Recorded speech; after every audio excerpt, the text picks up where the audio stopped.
Hello and welcome to Soul Sensations. Today we have music royalty with us. Yep, I am very proud and privileged to be chatting with Grammy, Emmy, award-winning songwriter, multimedia artist, with her set designer, director, and the main party thrower, Miss Allee Willis. Hello, Allee. Hey, how you doing? I'm good. Right, got to get through. I've got so many questions and so little time. We shall get straight on with it. Let's go from the beginning. What were your roots? Where were you born? I was born in Detroit, Michigan. Very important because soon after I was born was when Motown was coming up. So I used to just go and, have my parents drop me off there, and I would sit out on the lawn, and you could hear, because it was just in, a little house was where Hitsville, Motown was. So I could hear the music kind of leaking through the walls, and that's how I learned to write music, because to this day, I have no idea how to play or how to read music, and I write both the music and the lyrics. So it is strictly from being born in Detroit, listening to all that great music that came out of there, and very specifically just being a fixture on the outside lawn at Motown. So was any of your family musical? No. This came out of the blue. So, and I never grew up thinking I wanted to be a musician or a songwriter, but music was such a huge part of my life. But no, that was quite unexpected for everyone. So I gather, listening to the Motown on the lawn, that's the reason why you chose a career in music. Well, I majored in journalism in college. All right. At the University of Wisconsin.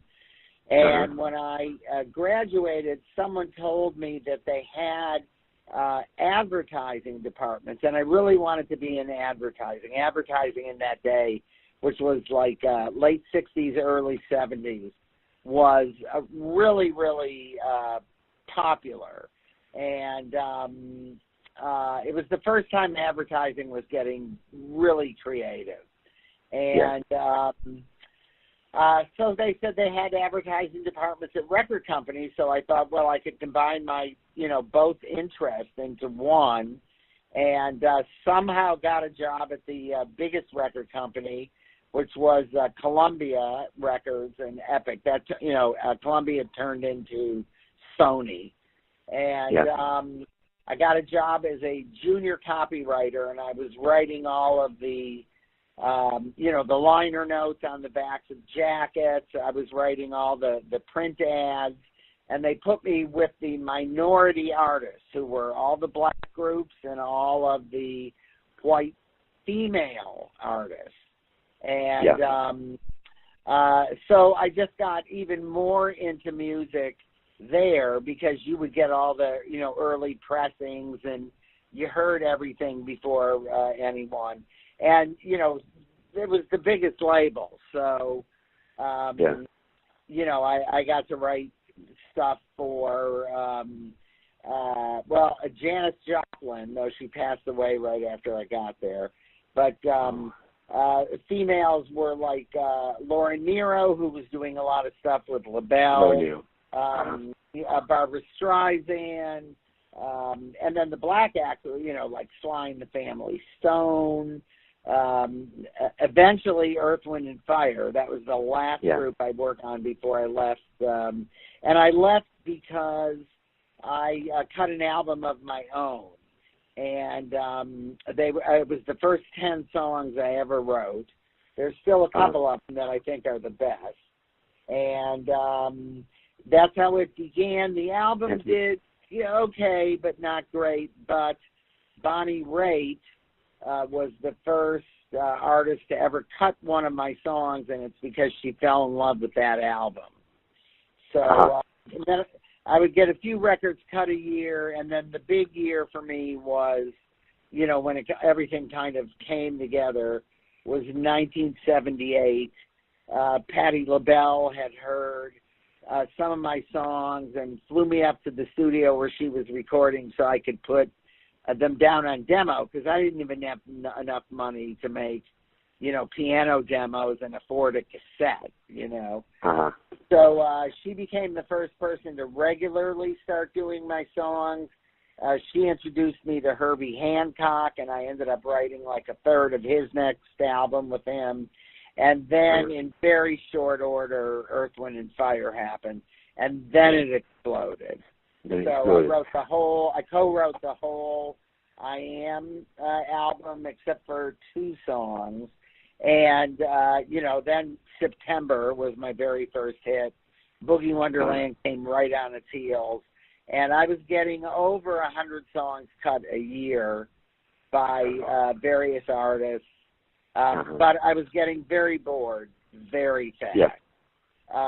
Which, ultimately was a blessing in disguise, because it led me to do many other things. Songwriting has always kind of been the glue, but, it pushed me into all the other stuff that you mentioned. So I viewed myself as a very, very early multimedia artist, like at a time when people had no idea what that meant.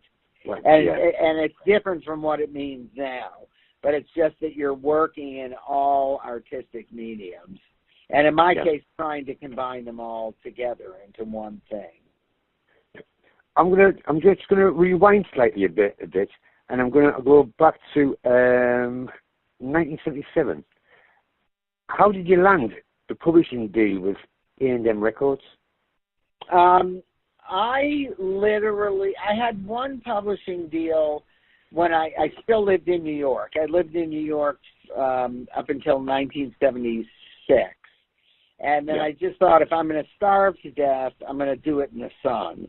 So, I moved to Alllee, and I started going around to all the music publishers. And where I really wanted to be was A&M. It was just the hottest. It was absolutely the hottest label out here. It was, they had all the big songwriters for publishing. But I started getting turned down by all these other smaller publishers I'd gone to. So I thought, I'm not going to A&M. If these little guys aren't doing it, I'm not going to have the humiliation of going there. And finally, it was literally the only publishing company left. And at that point, I just thought, well, what do I have to lose? And Chuck Kay, who was the president of the company then, he only listened to half a song, and he turned it off. And I got up to leave, like I've been here before. And he just said, congratulations, you have a deal. And then I actually, in my first 8 weeks there, I had 11 covers. And it just, kept going until I myself, a few years later, really started pulling the gears back and started doing other things. I was writing lyrics to a lot of tracks. That was very frustrating, because as I also wrote music, I didn't think a lot of the tracks were that good, but you're getting a chance to write with all these amazing people. But it really, I was not cut out to do that. I felt like I wrote really distinctive stuff, and it was getting less and less distinctive. So, again, a blessing at the time, because it pushed me into other fields, but, torturous at the same time. What's this about? That's how the publishing deal came. Yeah. What's this about cyber pioneering? Oh, I was extremely, extremely early into cyberspace, right when the very first web browser launched. So 1991, and by early 1992, I was evangelizing about that the true brilliance of the web was that it was social. And no one knew what I was talking about. I mean, just so few people knew about the web then anyway. Yeah. So I saw the possibilities of a social network. I put a company together, Mark Cuban, who, owns the Dallas Mavericks, and very, very early internet billionaire. He's also on Shark Tank, and he became my CEO. But between the two of us, just no one knew what we were talking about. But I started building social networks in 1992, and, of course, social networks didn't take off until 2004.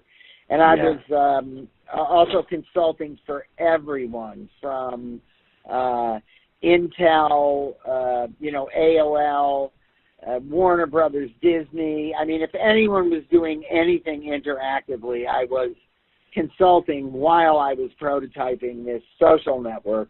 But we were just way, way, way too early. No one knew, what it was. But, so I've been evangelizing since 1992 on the social aspects of the web. I addressed Congress.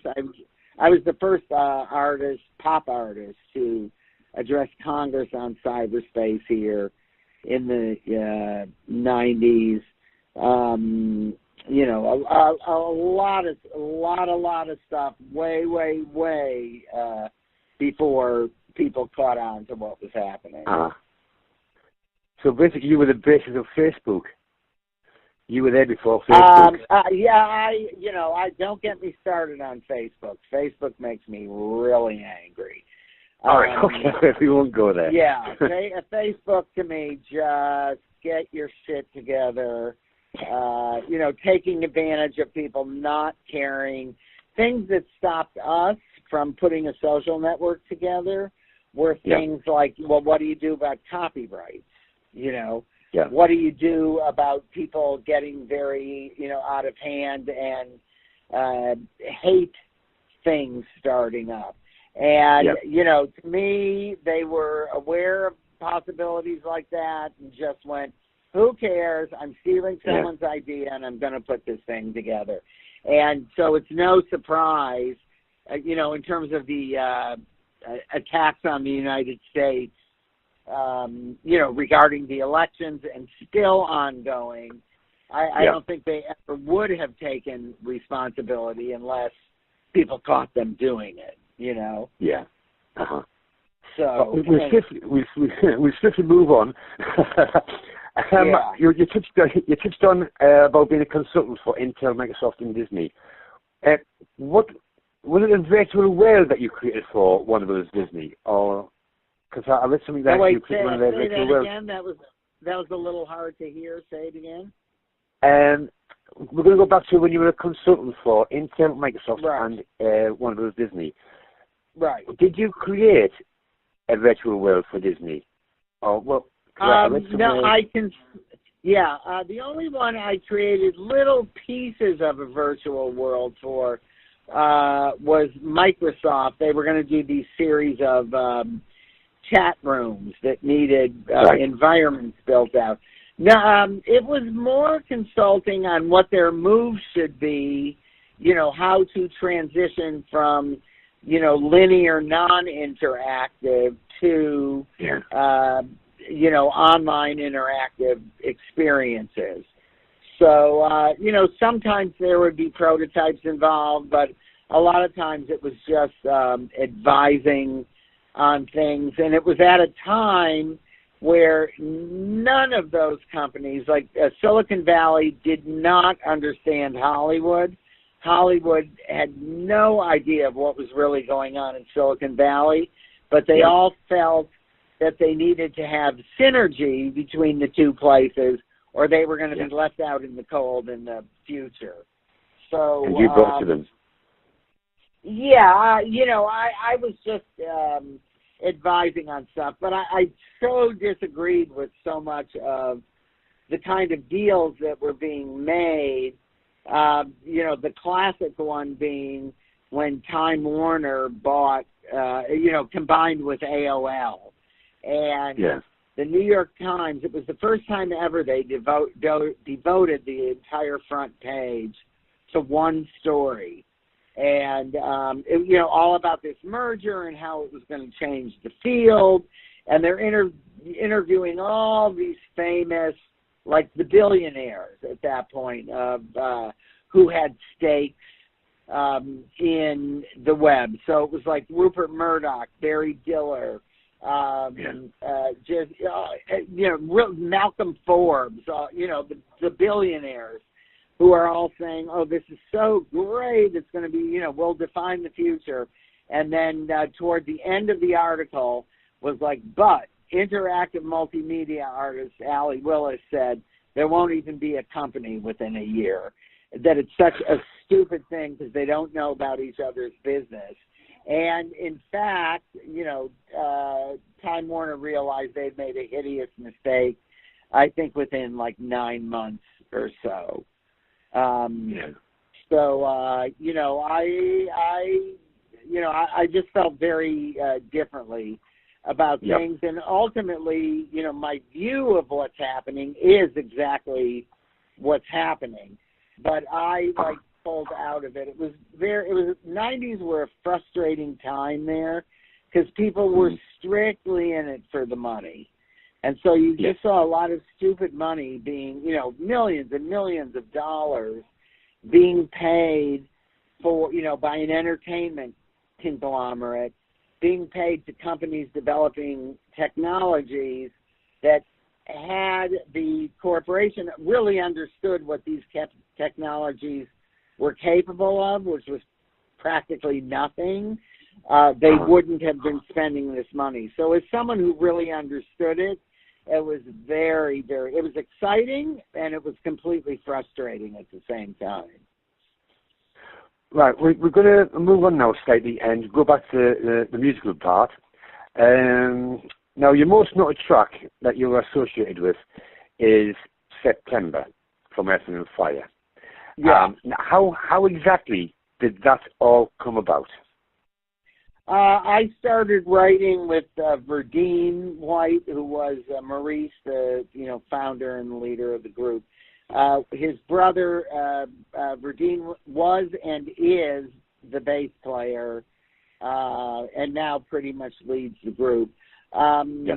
So a friend of mine put me together with him, and we started writing for 2 projects he was producing. And almost immediately he said to me, "I'm going to introduce you to my brother Maurice," which I thought was way too good to be true because I was a starving artist, and Earth, Wind & Fire was by far my favorite group. But sure enough, within a few days, Maurice called and literally asked me to co-write the entire next Earth, Wind & Fire album with him. So I went to the studio the next day, and as I walked in, they were working on the intro to September, which is, right from the downbeat of that song. It's the happiest thing you've ever heard. So I was hoping that was one of the things that they wanted me to work on, and sure enough, it was. So we started on that within 5 minutes of meeting. But it was being written at the same time as the whole next I Am album was, other than Boogie Wonderland, which was an outside song that I wrote with John Lynn, big songwriter, also had written for Earth, Wind & Fire. So we brought that to them. So that was the one outside song on that album. But they were all being written at once. And then September was written to come out on Earth, Wind & Fire's Greatest Hits Volume 1, which was going to precede the I Am album by a couple of months. And then, September exploded. And then once that happened, then everyone in the world wants to write with you, Yes. So, which was, it was fantastic because I got to write with everyone under the sun, but it's also what made me get bored really fast because I was just like a machine churning these things out. But I do want to say one thing about September. Unlike, 99.9% of records released, September continues to get bigger and bigger and bigger every year. And this year, in fact, the original version, the Earth, Wind & Fire version, leaped back onto the Billboard charts. And on the hip-hop, the Billboard hip-hop charts, it was in the top 10 for like weeks, and then it eventually knocked Eminem out of number one. And that has never happened before. That a song that is 40 years old comes back and just crushes everyone else. Yeah. So that's good. And then Spotify in England told me that for years, every single Friday and Saturday night, there are these massive spikes in, how many downloads, how many streams there are. And, stuff like that is happening with that song constantly. It's been in 17 movies. I mean, it is the song that wouldn't die. So I have a couple others that hang around like that too. But September is in its own class. Yeah, I would agree there. I would say that was one of the iconic 70s disco sounds, definitely.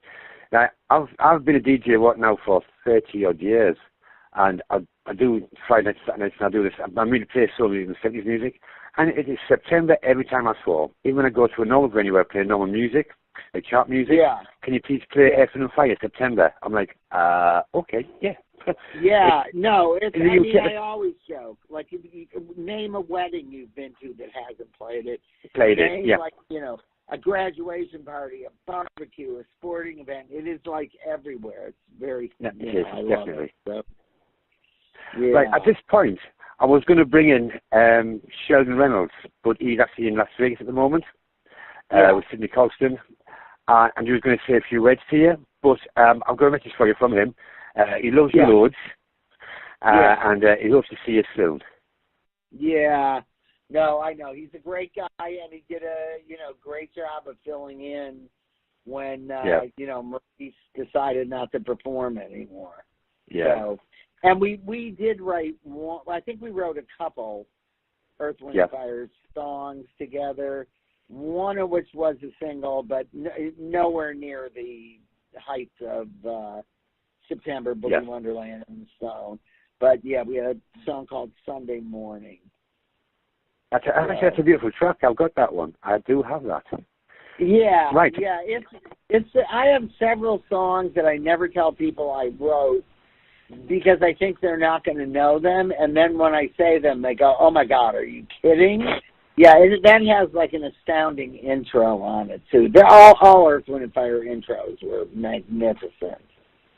Yeah, I'm going to bring something in. I interviewed Brenda Lee Eger last week or the week before. Yeah. And she was because she only had like one track that was sort of, how can I put it? She started performing underneath a different name, right? And never thought nothing of it because in America the one track was slated, but in the UK it's went straight into the top 100 of the Northern Soul tracks. And when I told her that music's still being played today now in the UK, she was really, really shocked. She didn't know. Oh, yeah. I mean, we don't know. Tons of stuff is going on over there. And a lot of times there's more acceptance for stuff than, over here. Sure, yeah. Well, I tell you what we're going to do. We're going to have a little break for 15 minutes, and we're going to play some of your tracks and some of the tracks you've written.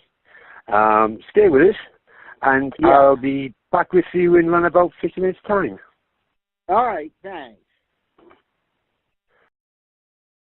Hello, and welcome back to Soul Sensations. Here we are in the studio with Miss Allee Willis. Yes, welcome back, Allee. Hey, thank you very much for having me back. Did you enjoy that music? Yes. I thought I saw some tracks in there for you. I guess, yeah. Right, now, how can I put this? You've had such a wide and varied career with some of the music.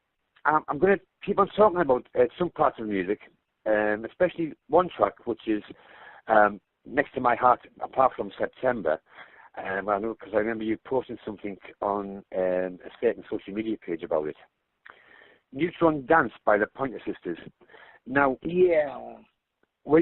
Did you write that as parlay for the Pointer Sisters, or were you approached by the film company of Beverly Hills Cop to write it for the film? The answer is neither. All right. I wrote that with Danny Cimbello, one of my favorite collaborators of all time.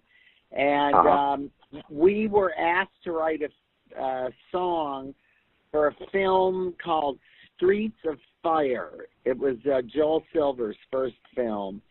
And so all they told us about the movie was, it was kind of post-apocalyptic, and there was like one couple that escaped, and they were going to be on a bus riding out of town with a black doo-wop group who had also survived. And so we were supposed to write a song for the doo-wop group. So, we wrote Neutron Dance in less than an hour, everything. We had everything done in less than an hour. And we handed it in, and it wasn't used in the movie. I, at the time, did not think it was a particularly great song because, we wrote it so fast. It sounded like a stupid movie. They didn't accept it, so I just kind of forgot about it. But my publisher at the time absolutely loved it. So, called me up one day and said, he played it for Richard Perry and the Pointer Sisters, and the Pointer Sisters are going to do it. So they cut it. It came out on, they were huge at that time. They were absolutely the biggest female group in the world. And but they had already chosen 5 singles off that album, which was unusual to have 5 singles anyway. So I just never thought there was a chance anyone would hear it.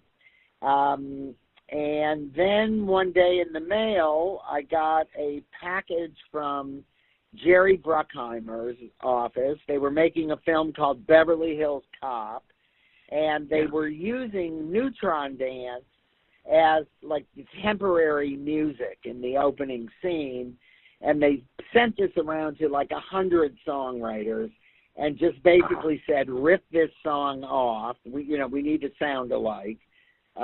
Usually because they don't want to pay for the publishing, and if you write an original song, they get to own the publishing. Yes. So I thought, how stupid are they to send this to me, the writer, and telling you that they're telling everyone to rip it off. So so many of my friends were trying to do it. I just called Danny Cimbello up, and I said, just come over.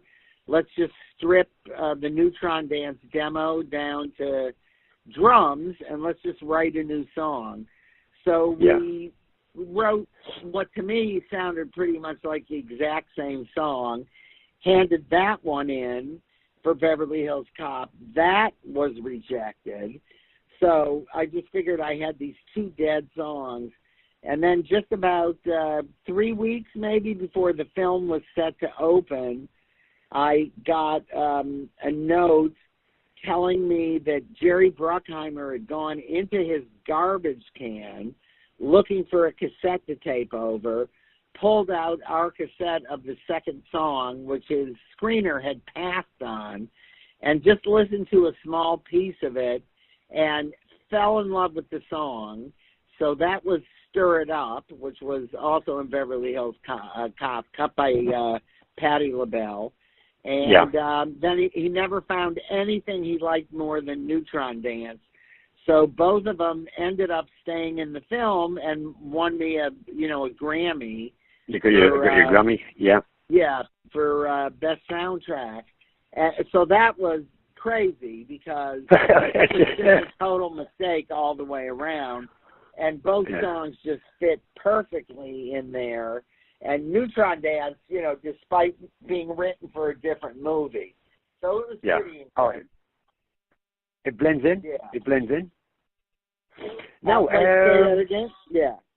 it definitely blends in because you look at the footage of the actual opening scene of the car crashes and the lorry flying out, and the beats there for it. It's absolutely brilliant. Yeah, and it was perfect because the movie, he was a cop from Detroit. So the Neutron dance scene all took place in Detroit. So I just felt it was fate all the way around. I'm going to bring into the mix now Dusty Springfield and the Pet Shop Boys. Yeah. Tell me about that collaboration. How did you get them two together? Okay. When I was very frustrated as a songwriter, like I told you, I had started painting, and my publisher, who was the same one that got Neutron Dance cut, put my earliest paintings, like the first 3 I ever did, up in her office. And Pet Shop Boys' manager, his name was Tom Watson, they were having this hit in Europe, West End Girls. So he flew over to the States to try and get a publishing deal for them. And he kept commenting on the paintings in the office. And so my publisher very smartly said, oh, you should go and meet the artist. Didn't even tell him that I was a songwriter. She just thought it's a great way to get him over here. Once he gets over here, he'll see the gold records, he'll see all the art. And so her ploy was she wanted me to write with them. But the manager really didn't know anything about anything. So he comes over, he loves the paintings, and he hires me to come to London to paint a portrait of Pet Shop Boys for their fan club stationery. So I come over, no one knowing anything about the music side of me, and they were literally posing for me. And, they both of them knew a lot about music, especially Neil, lead singer, because he was a music journalist. So he said to me, well, why haven't we seen your art before? And I said, well, Tom just saw my first few paintings, and I only started painting a few months ago. More people know me as a songwriter. And as a joke, like literally as a joke, he said, you're not that A. Willis that's all over those Earth, Wind, and Fire records, are you? And when I said yes, I thought he was going to die. So I stayed an extra week, and we wrote, What Have I Done to Deserve This? Me, Chris and Neil. And right from the beginning, that chorus, that was an old melody I had written a few years before that, but it just never fit into anything. So as soon as I kind of hummed the chorus out, they said, oh, my God, Dusty Springfield, we have to get Dusty Springfield. And I said, well, she's recorded a bunch of my stuff. I'm friends with her. I'm really good friends with her manager. So, but it took 3.5 years of convincing her to do it because she had dropped out of the record industry at that point. Yes, she had. It sickened her. And I, in the meantime, was painting because I was at the same state where the whole thing just made me sick. And, so I called her up. There's this group, Pet Shop Boys. We wrote a song. So first she said, absolutely not. I do not want to ever make records again. And between me and them, everyone just stayed on her and eventually wore her down. And it became her second biggest record of her career, first being Son of a Preacher Man. Yep. And, and then it led to an incredible working thing between, Pet Shop Boys and her. And then, unfortunately, she passed away. But, one of my favorite singers ever, one of their favorite singers ever, and she just was perfect for basically the parts that I was singing on the demo is what the Dusty stuff became. Well, that's amazing. The other one I'm going to bring up, it's another bit I've seen on the social media page. Now, I knew this, but somebody was very, very shocked when I found out. The TV series Friends. Yeah. You wrote it, yes. I'll be there for you, the Rembrandts. Yes, that, I only did that because I was finally so sick of songwriting. I wanted to drop out completely. This was right in my big internet period, and I thought, I just want to concentrate on, digital stuff. But I owed 1/7 of a song to my publisher at the time, which was Warner Brothers, Warner Chappell. And Friends was a Warner Brothers show, which no one thought was going to be a hit. So they weren't even going to have a theme song. And then a few weeks before that was supposed to be on the air, they decided, well, maybe if we had a theme song and it was very commercial, it would help promote the show. So Michael Sloth, he was married to one of the producers of Friends. He had started on the music for it. So, I, in order to fulfill my publishing contract, so I never would have to write again, which, of course, that never lasts when I say that. But, they sent me over this little track he had done, and I, scribbled out this lyric.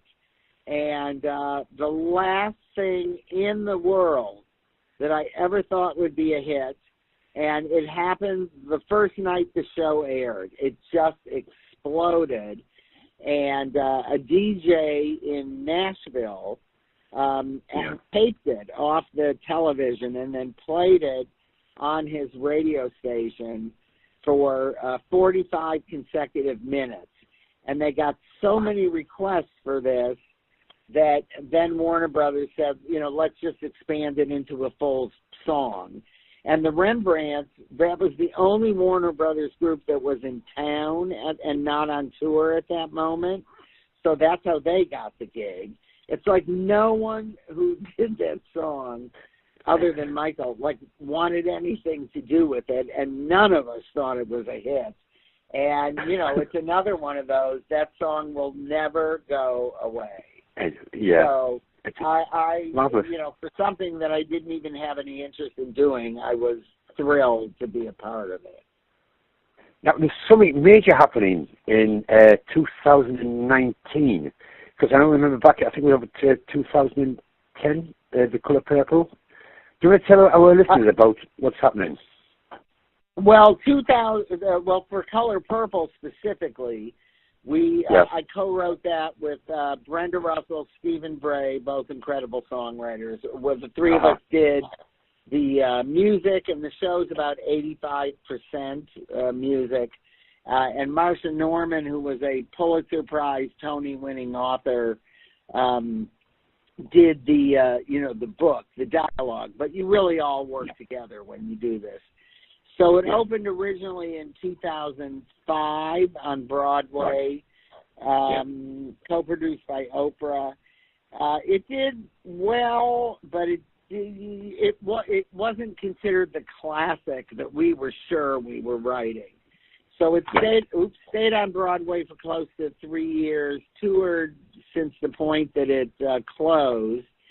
And then all of a sudden in 2013, we were told that John Doyle, who is a brilliant British theater director, wanted to do his own version of it, but the exact same show, at a theater in London called the Chocolate Factory.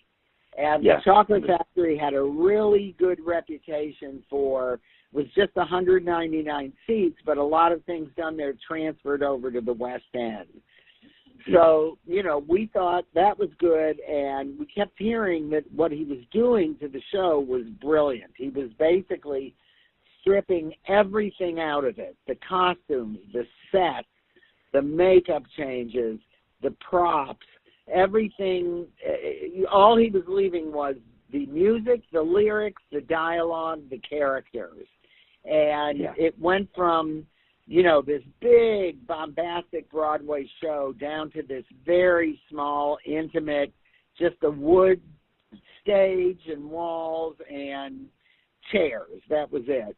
And it blew up in London. The reviews were unbelievable. Cynthia Erivo, that was, her breakout role. She was incredible. And the most significant thing at that moment was that the New York Times theater reviewer, who in the States is the most important theater reviewer, Ben Brantley, printed a retraction in the New York Times to his original review and kept saying, and he said, I had to keep checking my program to make sure this was the same show. And he called it a miracle made in heaven. And from that second on, like that night, Oprah's on the phone to Jennifer Hudson because, she felt like Jennifer Hudson, she had been talking to her about, like, a musical should be your next step.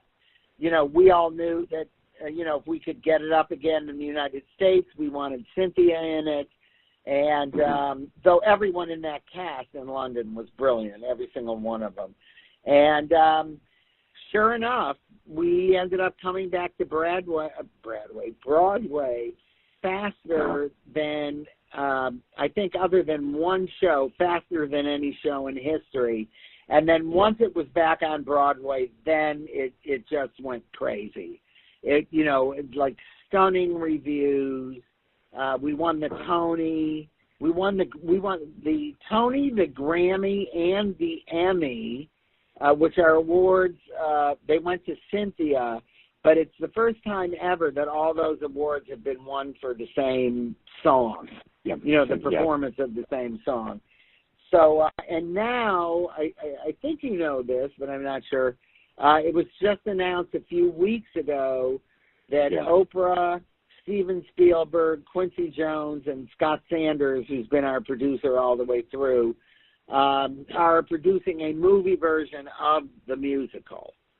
So that, we wanted that to happen, for like 12, 13 years. So the fact that it actually finally is pretty exciting. I found that out, I think it was about 4 weeks ago, I found out about Spielberg's involvement. And I think, I don't know, you might have missed my message, but I'll go straight into you. And I messaged you saying, wow, congratulations on this, because it's the next step forward. And I think it's been fun. You're going to get an Oscar. You're getting an Oscar. Yeah, no, and that's the one missing from mine. Probably mantelpiece. Because the other ones I've either won or been nominated for, but the Oscar has eluded me because my songs that have been in films have been all existing songs. So when we adapt this for the screen, we would write at least one, if not two, new songs for it. Yeah.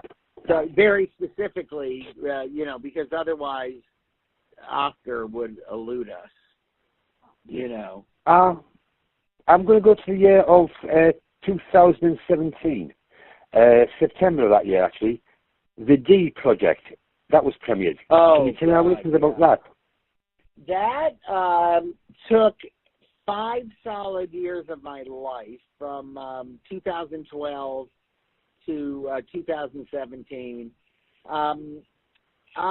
Again, I'm from Detroit, and that city was just getting clobbered. It had been abandoned by everyone, looked at as one of the worst cities in the world, and it had been this incredible city, prosperous, exciting to grow up. It had its own, soundtrack, Motown.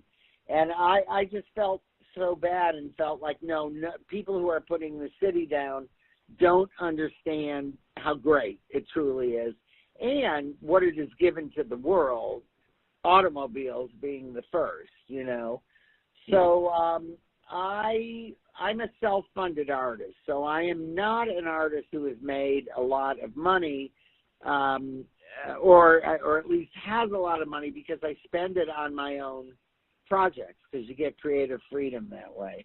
And I thought I would take a year doing this. It ended up being 5.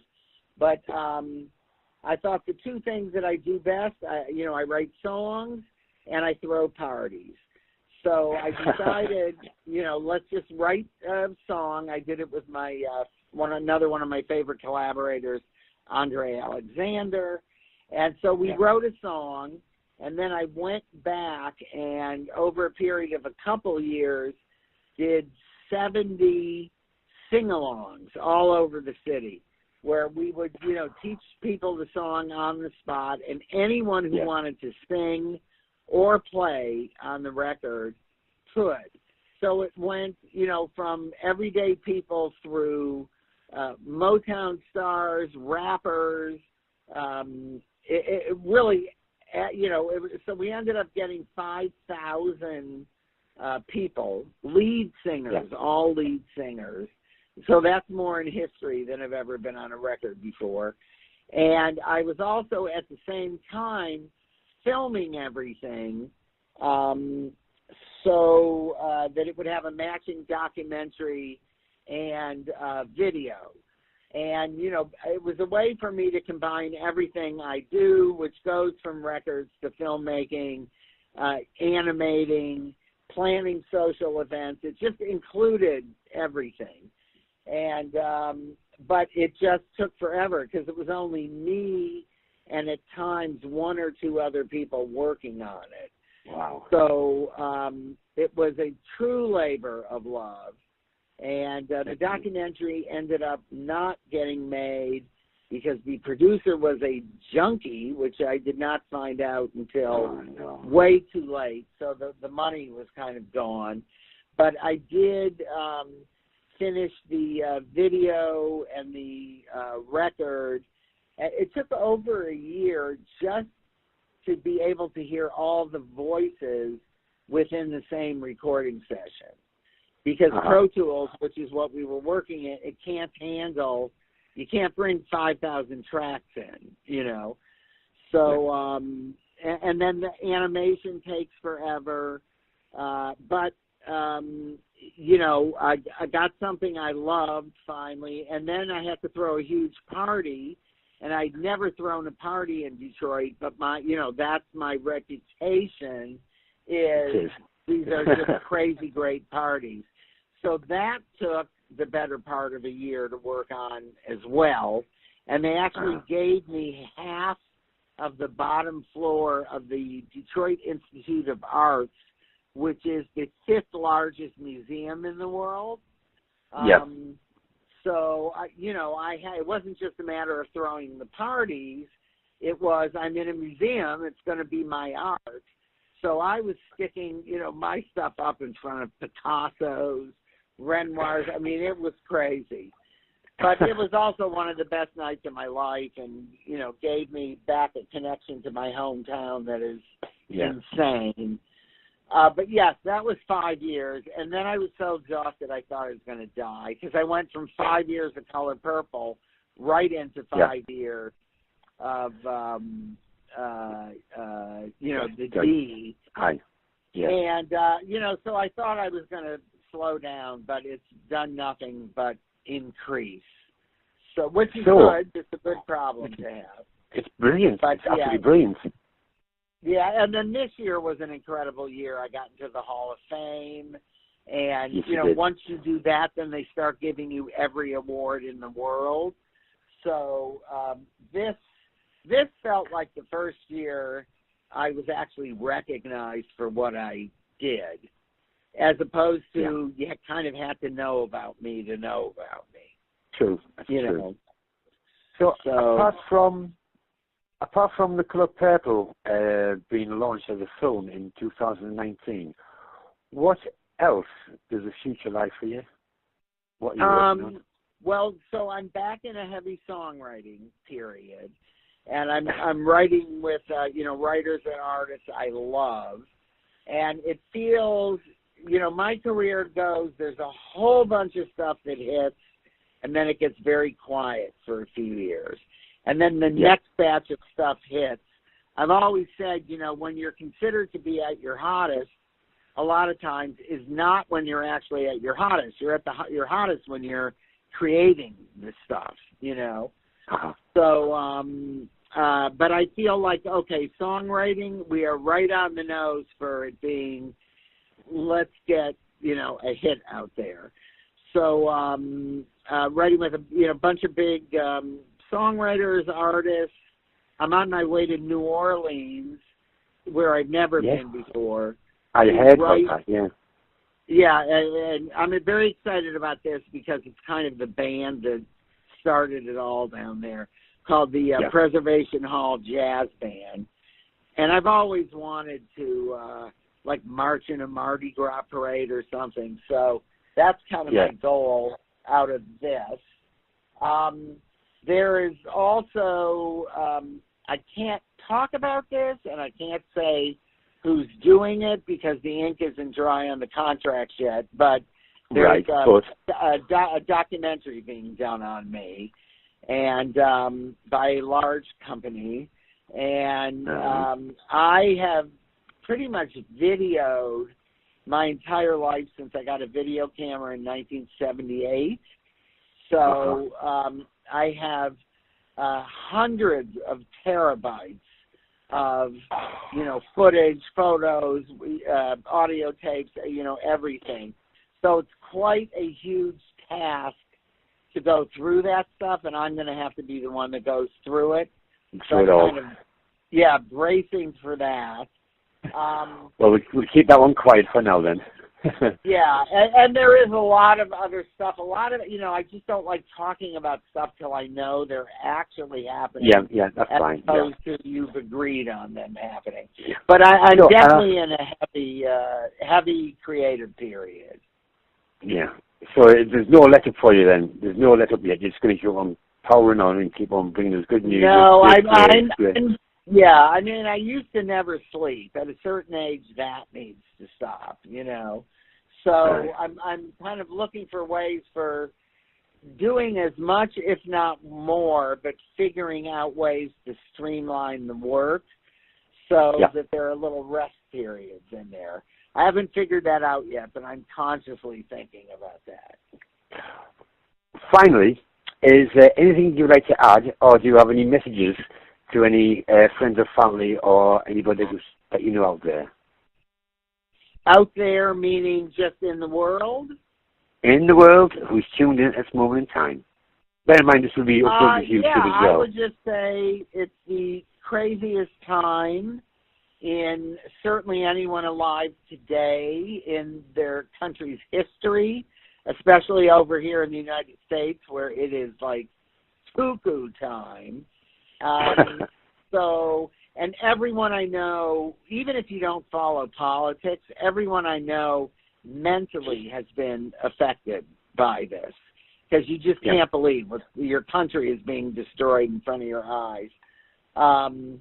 So I would just say to everyone, do what you can to take care of yourself because it's a crazy world out there.